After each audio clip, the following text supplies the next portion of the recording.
নমস্কার, আমি আচার্য পলাশ মায়াংতন্ত্রের জগতে সবাইকে স্বাগত জানাই। গ্লোব টিভির পর্দায় আপনাদের সামনে সকাল 11:40 আর সন্ধ্যা 5:55 এই দুটো টাইমে আমার প্রোগ্রাম থাকে এবং এখন আমি আপনাদের সামনে যে প্রোগ্রাম করছি সেটা শ্যামাচরণ লাহিড়ীর তার জীবন কাহিনী এবং তার বাণী ইত্যাদি এগুলো নিয়ে। শ্যামাচরণ লাহিড়ীকে যোগীরাজ বলা হয় কেন সেগুলো তো আপনাদেরকে বলেছি। যোগ সাধনার দ্বারা তিনি সর্বধর্মের মানুষকে উপকার দিয়েছেন। যেমন বৃন্দা ভগতের মধ্যে একটা অশিক্ষিত ব্যক্তিও তার সংস্পর্শে এসে যোগ সাধনা শিখে সে যেমন মহাপুরুষ হয়েছিল, সেরকম আব্দুর গফুর খান নামে এক মুসলিমও তার সাধনা পেয়ে উন্নতি লাভ করে। সর্বধর্মের মানুষ ছিল তার কাছে সমান অধিকার। এক বিরাট আধ্যাত্মিক শক্তির উৎসরূপে যোগীরাজ লাহিড়ী মহাশয় তখন অধিষ্ঠিত কাশীধামে। সেই সময় কাশীধামে তৈলঙ্গ স্বামী এবং শ্যামাচরণ লাহিড়ী এই দুইজনের নাম ছিল প্রচুর পরিমাণে এবং তাদের ভক্ত ছিল প্রচুর। প্রচুর ভক্ত শিষ্য দর্শনার্থীদের সমাগম তার গৃহে প্রায় থাকত। এই সব দর্শনার্থীদের মধ্যে অবিশ্বাস্য লোকও আসত, তবে দুষ্ট প্রকৃতির অবিশ্বাস্য ব্যক্তিদের তিনি শাস্তি দিতে ছাড়তেন না। এইরকম একটা ঘটনার কথা বলি। কালীকুমার বাবু অল্প কিছুদিন হয়েছে লাহিড়ী মহাশয়ের কাছ থেকে দীক্ষা গ্রহণ করেছেন।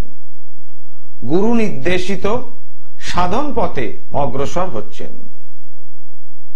সেই কালীকুমার বাবু যে অফিসে চাকরি করতেন সেই অফিসের মনিব অর্থাৎ মালিক যে, সে এই সমস্ত কিছু পছন্দ করতেন না সেই মালিক মহাশয়। তাই লাহিড়ী মহাশয়কে লক্ষ্য করে প্রায় নানা বিদ্রুপ ও ঠাট্টা তিনি করতেন।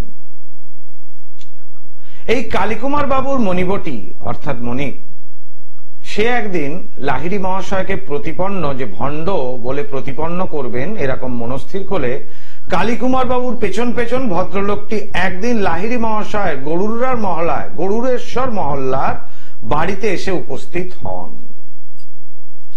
তাহলে তাকে প্রতিপন্ন করার জন্য সেই ভদ্রলোক লাহিড়ী মহাশয়ের বাড়িতে এসে উপস্থিত হন। মণিবটির আগমনের উদ্দেশ্য যোগীরাজের সাধন প্রণালীকে অসার প্রতিপন্ন করা, অসার তথা ভণ্ড প্রতিপন্ন করা এবং তাকে কিছুটা অপমান করাই তার ছিল উদ্দেশ্য। লাহিড়ী মহাশয়কে ঘিরে ঘরের মধ্যে তখন 10-12 জন ভক্ত বসে আছেন। আগন্তুক তাদের সামনে এসে বসলেন। তিনি আসন গ্রহণ করা মাত্রই যোগীরাজ গম্ভীর স্বরে বললেন, তোমরা আজ একটা বিচিত্র দৃশ্য দেখতে চাও? তার ভক্তদের জিজ্ঞাসা করলেন। প্রস্তাব শুনে সবাই খুব উৎসাহী, ভক্ত এবং শিষ্যরা। ঘরটি তখন অন্ধকার করা হলো এবং লাহিড়ী মহাশয় যোগ শক্তির বলে ভক্তদের নয়নের সম্মুখে এবার ধীরে ধীরে ফুটে উঠল একটি অলৌকিক দৃশ্য।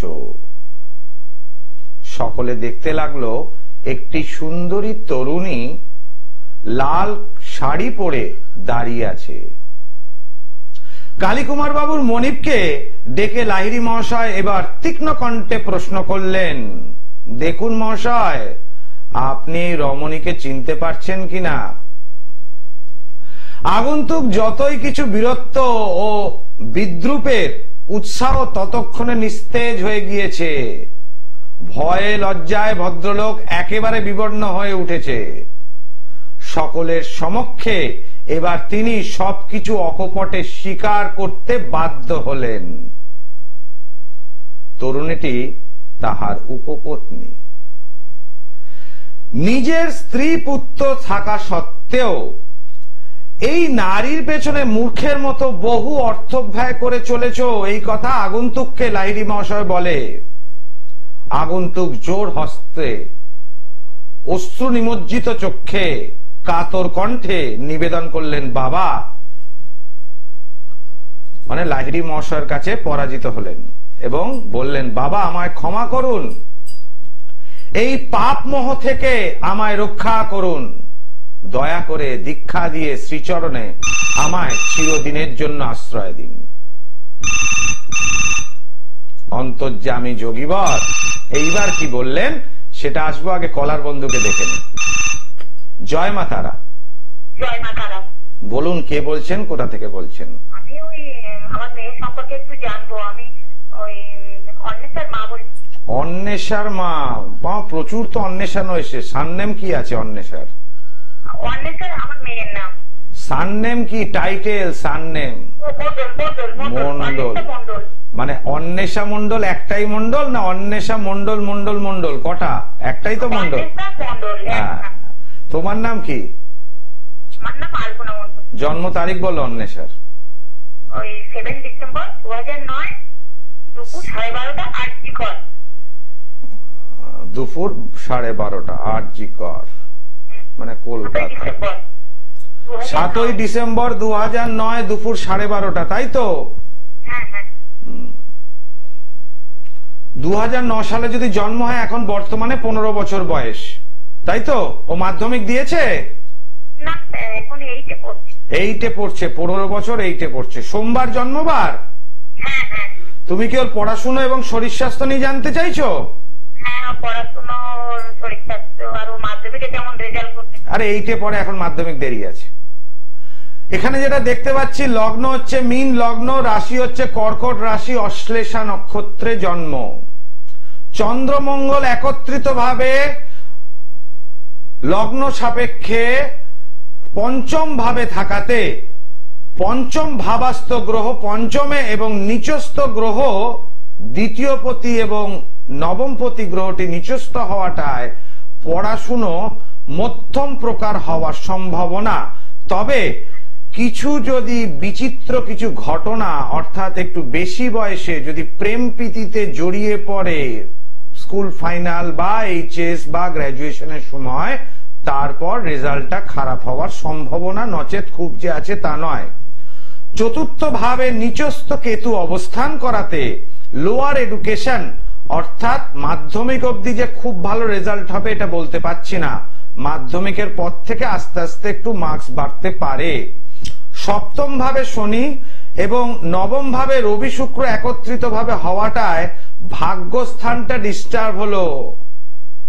এর ফলে ভাগ্যস্থান ডিস্টার্ব হলে মানে ও যতখানি এফোর্ট দিচ্ছে সেই অনুযায়ী ফল পাবে না। খুব যে ভালো পড়াশোনায় তা নয় কিন্তু, তাই না? তাহলে কি করা যায় মা? কি করা যায়? বন্ধু বান্ধব অত্যন্ত খারাপ।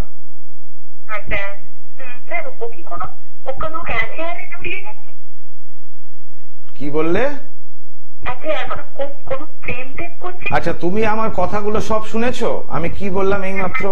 কোন রকম প্রেম প্রীতিতে জড়িয়ে পড়লে পড়াশোনা খারাপ হবে তুমি বলার আগেই আমি বলে দিয়েছি, সুতরাং ওটাই দেখতে পাচ্ছি বলে বলছি। আমি তো টিভিতে এর বেশি আর কিছু বলতে পারি না, কারণ কেউ না কেউ তো শুনছে অনুষ্ঠান, তোমার কেউ আপনজন হবে, কেউ হবে, তাই না? শরীরও খুব একটা ভালো নেই, মনও ভালো নেই। তবে এখন দেখো মা, একটা জিনিস, যদি মনে করো মেয়ে যেরকম ভাবে আছে, যদি জানতে চাইলে আমি বলে দিলাম। জানার জন্য আমি কাউকেই বলি না আমার চেম্বারে আসার জন্য। বর্তমান শুক্রের মহাদশা, মঙ্গলের অন্তর্দশা, 2025 সাল অব্দি মঙ্গল থাকবে। 2025 সালের মাঝামাঝির পর খুব সাবধান মা, মেয়ে কিন্তু বাড়ি থেকে পলায়নও করতে পারে, খুব সাবধান। 2025 সালের মাঝামাঝি, এটা মাথায় রেখো কিন্তু, খবরদার। তারপর থেকে খারাপ সময় স্টার্ট হবে। কেমন? আগে ভালো জ্যোতিষীর সঙ্গে পরামর্শ করো, কেমন? এখন দাঁড়ানো অনেক দেরি আছে। জয় মা তারা। ক্লাস 8-এ পরে দাঁড়াবে। যাই হোক, এখন এখানে কি বললাম, আমি বলার কথা বলে দেবো। যদি জানার থাকে কারণ আমাকে গ্লোব টিভিতে ফোন করুন, আমি ফ্রিতে কনসালটেন্সি দেবো, কোনো পয়সা লাগে না। কিছু জানার থাকলে একটি মাত্র প্রশ্ন, তার উত্তর। কিন্তু যদি সমস্যা থাকে তবেই চেম্বারে আসুন। কেন বলি? তার কারণ জানার জন্য টিভিতে ফ্রিতে আছে, ঠিক আছে, কিন্তু সমস্যা মেটানোর জন্য আপনারা পারিশ্রমিক আমার দেবেন, আমি ফিজ নিয়ে দেখবো, কারণ জ্যোতিষটা আমার পেশা, আমি ফিজ ছাড়া দেখি না। কিন্তু তন্ত্রটা আমার কাছে সাধনা, ওই জন্য মানুষের মঙ্গল আগে করব, তারপর মূল্য নেব, এটা বাস্তব। কিন্তু আপনারা সময় নষ্ট করে যে আমার কাছে আসবেন এবং আমার পারিশ্রমিক প্রদান করবেন, তার জন্য কিছু আপনাদের প্রাপ্তি হওয়া দরকার। ওই জন্য সমস্যা যদি থাকে তবেই আসুন, আমি কাউকে খালি হাতে ফেরাই না। কিন্তু জানার জন্য টিভির লাইভ অনুষ্ঠানে ঠিক আছে। একটি মাত্র প্রশ্ন এবং তার উত্তর। তা এখানে যে অবস্থায় আমি ছিলাম সেই অবস্থায় ফিরে আসছি। অন্তর্যামী যোগীবর তার কালীচরণ বাবুর যে মনিব, সেই মনিবকে কিন্তু দীক্ষা দান করলেন না, তার বদলে কি বললেন, এই নারী থেকে দূরে থাকো এবং 6 মাস পরে আসো, আমি দীক্ষা দেব। নারী থেকে দূরে থাকতে বললেন আর 6 মাস পরে আসতে বললেন। কোন ক্রমে 3 মাস হওয়ার পর আর থাকতে না পেরে লোকটি সেই নারীর কাছে পুনরায় যেতে আরম্ভ করেন এবং তার সঙ্গে সম্পর্ক স্থাপন করেন। জয় মা তারা। একটু লাইনে থাকো, শুনতে থাকো। এর ঠিক 2 মাস পর, অর্থাৎ সেই নারীর সাথে মিলিত হওয়ার 2 মাস পর তার মৃত্যু হয়। এই সংবাদ কালীকুমার বাবু যোগীরাজকে জানায়।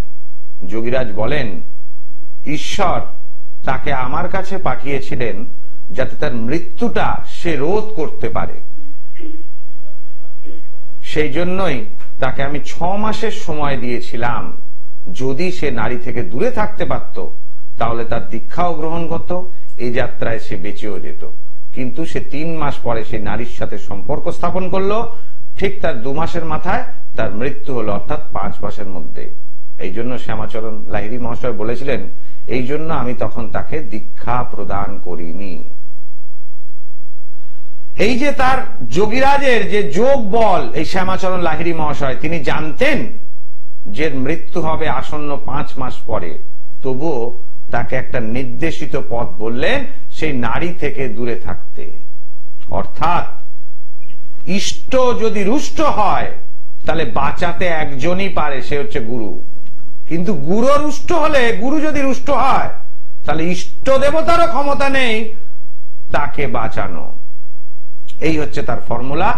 আমি আসছি কে কলার বন্ধু, তারপর পারলে আরো কিছু এপিসোড বলবো। জয় মা তারা। বীরভূমে রামপুরহাট থেকে। কি নাম? রকি মিত্র। বাহ, খুব সুন্দর নাম। এবার বলো রকি, তোমার জন্ম তারিখ শুনি। 15 জুলাই 1984। টাইমটা বলো।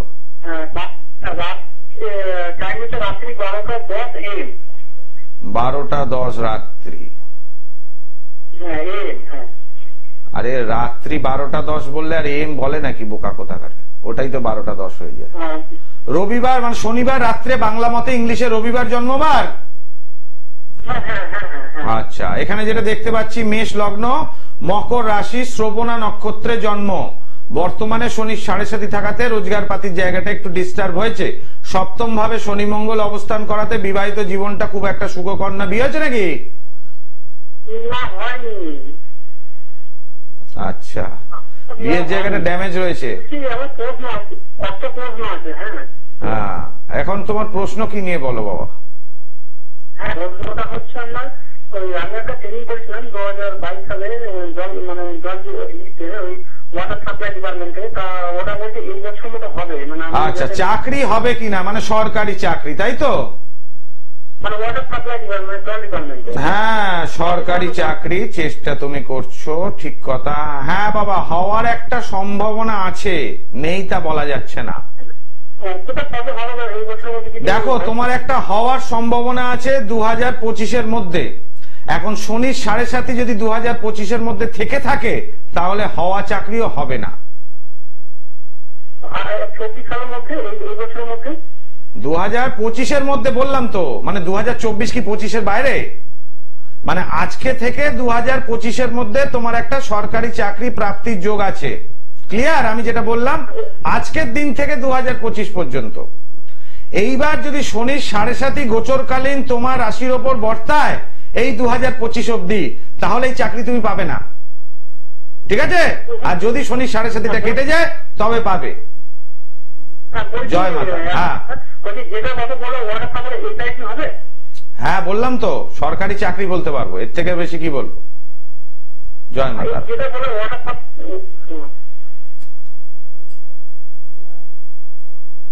এই হচ্ছে যোগীরাজের ঘটনা। ভারতবর্ষের সাধক নিয়ে গ্লোব টিভির পর্দায় যে আপনাদের সামনে আমি অনুষ্ঠান করি, তাতে সেই সাধকের 50% গুণ আমার মধ্যে থাকতে হবে, নচেত আপনাদেরকে সাধকদের সম্বন্ধে টিভির অনুষ্ঠান করতে পারবো না, শুধু নিজের জন্য কমার্শিয়াল প্রোগ্রামই করব। এই সাধকদের বাণী এবং জীবন কাহিনী বলতে বলতে আপনাদেরকে নিজের মধ্যেও সেই সাধকের 50% গুণাগুণ থাকতে হবে, নচেত আপনাদের সামনে তাদের এই জীবন কাহিনী তুলতে পারবো না। এবং এই 50% যে গুণাগুণ থাকে তার জন্যই আমি বলি যে আমি পেশায় জ্যোতিষী, আমি ফিজ নিই, কিন্তু সমস্যা মুক্ত হওয়ার কাছ থেকে কারোর কাছ থেকে পয়সা নিই না, কোনো কবজ তাবিজের পয়সা। আগে মানুষকে সমস্যা মুক্ত করব, তারপর মূল্য নেব। যেটা টিভিতে বলি সেটাই চেম্বারে করি। আমার টিভিতে এক, চেম্বারে আর এক, তা কিন্তু নয়। যারা এসছেন তারা তো জানেনই, আর যারা আসেননি তারাও পরীক্ষা করতে পারেন। আর আমি বারবারই বলি, জানার জন্য আমার চেম্বারে আসার দরকার নেই, যদি সমস্যা থাকে তবেই আসুন। জয় মা তারা। জয় মা তারা। জয় মা তারা। বলুন কে বলছেন, কোথা থেকে বলছেন? কৃষ্ণা প্রধান বলছি। কৃষ্ণা প্রধান, কোথা থেকে কৃষ্ণা? কোথা থেকে? খড়গপুর। খড়গপুর। কৃষ্ণা না তৃষ্ণা। তৃষ্ণা, আচ্ছা। জন্ম তারিখ তোমার? হ্যাঁ হ্যাঁ হ্যাঁ। জন্ম বলো। 1964। কত তারিখ? কত? 21/10/1964। টাইম? টাইম সকাল 8:30। টিভির ভলিউম মিউট করো, টিভির ভলিউমটা কমিয়ে দাও, ফিডব্যাক আসছে। আচ্ছা আচ্ছা, কমিয়ে দিচ্ছি। বুধবার জন্মবার? হ্যাঁ হ্যাঁ হ্যাঁ। এখানে যেটা দেখতে পাচ্ছি, বৃশ্চিক লগ্ন, মেষ রাশি, অশ্বিনী নক্ষত্রে জন্ম। কি প্রশ্ন বলো? হ্যাঁ, আমার শরীর নিয়ে প্রশ্ন। শরীর 700, ঠান্ডা খুব তাড়াতাড়ি লাগে, মাথার যন্ত্রণা, সমস্যা ইত্যাদি। ষষ্ঠ ভাবে চন্দ্র থাকাতে এবং ষষ্ঠপতি মঙ্গল নিচস্থ হওয়াতে 3টে শরীরের সমস্যা হবে। এক হচ্ছে তোমার মাসিকের সমস্যা আসবে, 2 মাথার যন্ত্রণা আসবে, এবং 3 আরেকটা আসতে পারে পেটের সমস্যা আসার একটা বড় সড় সম্ভাবনা হয়ও, তাই তো? আমার কোনো ওষুধ কাজ হচ্ছে না ব্যথার। এখানে অষ্টম ভাবে রাহু অবস্থান করেছে এবং দ্বিতীয় ভাবে কেতুর সরাসরি দৃষ্টি রয়েছে, এবং শুক্র অগ্নিকারক রাশিতে অবস্থান করাতে, দ্বাদশ ভাবে রবি বুধ একত্রিত হবে বা অবস্থান করাতে, এবং জন্ম ছকে চতুর্থ ভাবে শনি থাকাতে বক্রী অবস্থায় যে গৃহেতে তুমি বসবাস করো সেখানে বাস্তুদোষ থাকার সম্ভাবনা, শত্রু দ্বারা ক্ষতি হবে, বন্ধু শত্রু রূপে পরিণত হয়ে তোমার উপর বান চালনার কাজ করবে, যার জন্য তোমার এই সমস্যা তৈরি হয়েছে মা। বর্তমানে রাহুর মহাদশা, শুক্রের অন্তর্দশা খুব খারাপ সময় যাচ্ছে। এতে 3টে সমস্যা হবে। একটা হচ্ছে ইউট্রাসের সমস্যা আসবে, সেটা নিয়ে অপারেশনও হতে পারে। 2 আরেকটা সমস্যা আসতে পারে কিডনির সমস্যা। 3 ব্যভিচারী যোগ আসার একটা সম্ভাবনা রয়েছে। মানে দোষ না করেও লোকেরা ডিস্টার্ব করবে, গা হাত পা খুব ব্যথা করে, অলসতা ভাব বাড়ছে, তাই না? প্রচন্ড যন্ত্রণা, আমি থাকতেই পারছি না। কি করে বললাম মা? তুমি খড়গপুর, আমি কলকাতা স্টুডিও। কি করে বললাম? বলতে হবে। তোমার পুরো হিস্ট্রি বলে দিলাম তো। হ্যাঁ হ্যাঁ হ্যাঁ হ্যাঁ। ডাক্তার বাবুরা এরকম হিস্ট্রি বলতে পারবেন না, কেস হিস্ট্রি, তাই না? আমি কি সুস্থ হব না? এর জন্য মা, এটা সাধারণভাবে সুস্থ হন না, কারণ সময় তোমার খারাপ এবং তার সাথে বান চালনা করা আছে। যে ভাইব্রেশনটা আমি পাচ্ছি তার থেকে বুঝতে পারছি।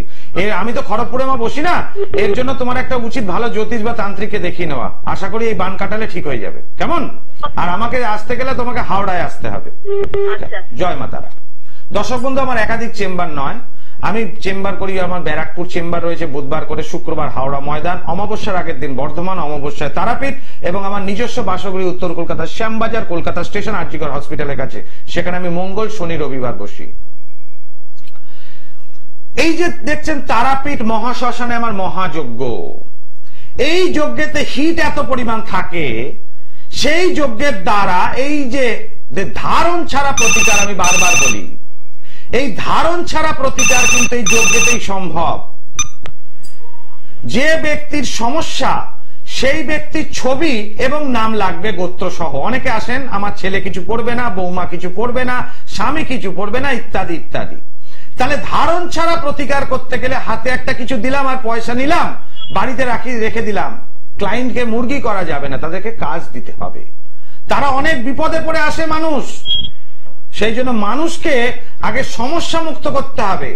যখন যার যাকে পছন্দ, যার কাছে যান, তারা প্রথম হওয়া উচিত জ্যোতিষীকে একটা ভালো মনের মানুষ, তারপর গিয়ে মানুষের মঙ্গল করা যায়। তো সেক্ষেত্রে আগে মানুষকে সমস্যা মুক্ত করাটা হবে মুখ্য উদ্দেশ্য, আর অর্থ উপার্জন হবে গৌণ উদ্দেশ্য। তো এই যে ধারণ ছাড়া প্রতিকার, এই যজ্ঞেতে শুধু নাম ছবি দিয়ে সে ক্রিয়া করলে সেই অদৃশ্য শক্তিকে আহ্বান করতে হয়, আহ্বান করে ক্রিয়া করলে তবে গিয়ে ধারণ ছাড়া প্রতিকার হয়। এই যে একটা আপনারা ক্রিয়া দেখছেন, একটা ব্যক্তিকে কাউকে বান চালন, এই বান চালনা করতে গেলে কিভাবে কাজ করতে হয়, একটি পুতুল তৈরি করতে হয় ব্যক্তির নাম করে, সেই পুতুলের উপর প্রাণ প্রতিষ্ঠা করতে হয়, সেই ব্যক্তির নাম করে ইয়া গচ্ছ ইয়া গচ্ছ ইয়া তিষ্ঠ ইয়া তিষ্ঠ ইয়া সন্নি রুদস্য আত্রাধিষ্ঠানাং কুরু ইয়া প্রাণা ইয়া চির সুখং তিষ্ঠন্তু আংড়িং ক্রং জং রং লং বং সং সং হং হং সা ইয়া প্রাণা ইতি প্রাণ প্রতিষ্ঠন্তু। সেই ব্যক্তির নাম করে সেই ঊর্জা শক্তিকে চুষে নিয়ে এই পুতুলের মধ্যে প্রবেশ করাতে হয়। সরি, তারপর কি আপনারা ক্রিয়াটা দেখতে পাচ্ছেন, তারপর হয় তার চক্রকে ভেদ করে সেই ক্রিয়া দিয়ে যখন বান চালানো হয় তখন শনি চালান, রাহু চালান, ভেজা বান, শুকনো বান, জ্বালাবান ইত্যাদি প্রয়োগ করতে হয়। আবার আমার ভক্তের উপর যদি এই চালান ক্রিয়া হয়, এই দেখতে পাচ্ছেন কিভাবে চালান ক্রিয়া করে অগ্নিতে নিক্ষেপ করা হচ্ছে, তো সেই মুক্ত করার মন্ত্র থাকে আলাদা, এবং প্রত্যেকটা জিনিসের সাকল্য আলাদা আছে। বশীকরণের জন্য এক, শত্রু বিনাশের জন্য এক, শত্রু দমনের জন্য এক, সম্পর্কের উচ্চাটনের জন্য এক, বিদ্বেষণের জন্য এক, স্বামী স্ত্রীর মধ্যে তৃতীয় ব্যক্তির প্রবেশ, বিদ্বেষণ। বশীকরণ, সন্তান বশীকরণ এক প্রকার, প্রেমিক প্রেমিকা স্বামী স্ত্রী বশীকরণ আরেক প্রকার সাকল্য।